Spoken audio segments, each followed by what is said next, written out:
Okay, so you want to own a bar. You've had the idea for a while now. Maybe it started at a rooftop spot on a Saturday night, cold drink in your hand, music hitting just right, and you looked around at the crowd, the bartenders moving fast, the registers opening and closing, and something clicked. You did the math in your head. $30 a cocktail, 100 people in here. This place has to be clearing 10 grand tonight alone. You thought about the neighborhood bar down the street from where you grew up, always packed on weekends. Same owner for 20 years. Guy seemed to do just fine. You thought about the fact that people will always drink, that a bar is recession-proof, that alcohol margins are absurd, that the barrier to entry feels manageable compared to, say, opening a hospital or launching a tech startup.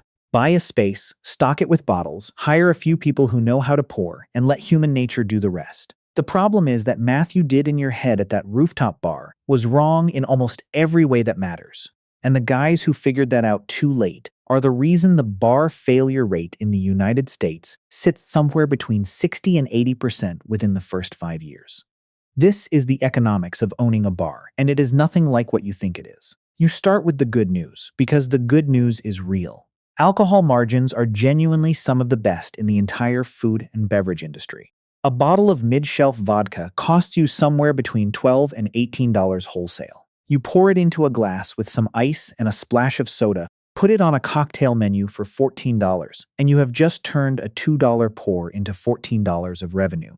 That is a markup of somewhere around 600%. A keg of domestic beer costs you roughly $90 and produces about 160 pints. You sell those pints for $6 each, and that keg just became $960 in revenue. The math on paper looks extraordinary. This is why everyone thinks bars print money. This is also why the illusion holds up for so long before reality starts tearing it apart. Here is where the first layer falls off. That rooftop bar you were doing math in your head about. The one clearing 10 grand on a Saturday night. Its rent is probably $15,000 to $20,000 a month. In a major city, a high-traffic location, with the kind of foot traffic that fills a bar on a Saturday, can run $30,000, $40,000, even $50,000 a month in rent alone. You are not just renting floor space. You are renting access to people who are already out and already spending money. That address is the product as much as the drinks are. And rent in the bar business does not care whether you had a slow Tuesday or a bad January. It shows up every month at full price. So you find a space, let us say you get lucky, and lock in something reasonable $18,000 a month in a decent neighborhood. Now you need to actually build the bar, not renovate it, build it. Because the vast majority of commercial spaces you are looking at are not set up for a bar. You need a specific plumbing configuration for the bar sink, the glass washer, the ice machine. You need a ventilation system if you are doing any kind of kitchen. You need a liquor storage room with the right shelving and the right temperature conditions. You need electrical work that can handle commercial-grade refrigeration, sound systems, lighting, rigs, and a point-of-sale system that runs 12 hours a night without blinking. A basic bar build-out in an already somewhat suitable space runs somewhere between $150,000 and $300,000 in most mid-tier American cities. In New York or Los Angeles, you are probably starting that conversation at $400,000 and going up from there. Before you have poured a single drink, before a single customer has walked through the door, you have spent a number that most people take 20 years to save. And you have not bought a single bottle yet. Your opening inventory for a full-service bar, spirits, beer, wine, mixers, garnishes, non-alcoholic options, runs somewhere between $15,000 and $30,000, depending on your concept and your menu size. You need that inventory on hand before day one because you cannot open a bar with 3 bottles of rail whiskey and a bag of limes and expect anyone to come back. So add that to the pile. Then there is licensing. A liquor license in the United States is not a form you fill out and pay a small fee for. It is a process that can take anywhere from 3 months to over a year, depending on your state, your county, and your municipality. In some states like California, new liquor licenses are functionally unavailable in certain markets because the state caps the number of licenses based on population, so you do not apply for a new one. You buy an existing license on the secondary market. In Los Angeles, a full beer, wine, and spirits license can cost anywhere from $50,000 to well over $200,000, depending on the zip code and the specific license type. In Texas or Florida, the process is somewhat more accessible, but still involves months of applications, inspections, public hearings where neighbors can object, background checks, and legal fees. Budget $10 to $20,000 just in legal and consulting costs to navigate the licensing process, regardless of what the license itself costs. You are not open yet. You are still in the phase where money only moves in one direction. Now let us talk about staffing, because staffing is where a lot of owners mentally underestimate the load. You need bartenders, and not just people who can pour a beer. You need people who can manage a full cocktail menu under pressure on a Friday night when there are 60 people at the bar and every one of them wants something different. Good bartenders are not cheap, and more importantly, good bartenders have options. They know what they are worth. In a competitive market, an experienced bartender might expect $15 to $18 an hour plus tips.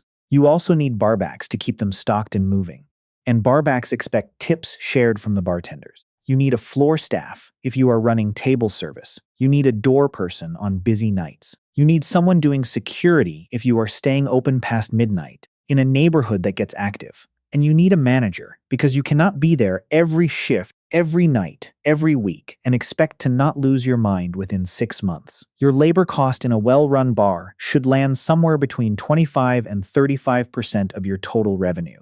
When it creeps above that, you start bleeding. And it creeps above that very easily when you have 3 slow weeknights in a row and you still have a full staff scheduled because you locked in those hours and people planned their lives around them. Here is something that almost never gets mentioned in the romantic version of the bar ownership story. You are not just in the alcohol business. You are in the logistics business, the compliance business, the HR business, and the real estate business simultaneously, and you need to be competent at all of them at the same time, or one of them will collapse the whole thing.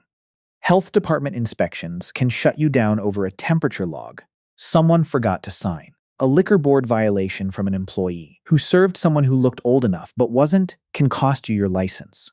One wage theft complaint from a disgruntled former employee, even a baseless one, can tie up your legal team for months and cost you $15,000 to resolve. These are not rare edge cases. These are Tuesday. Now here is the layer that really separates the people who understand this business from the people who just love bars.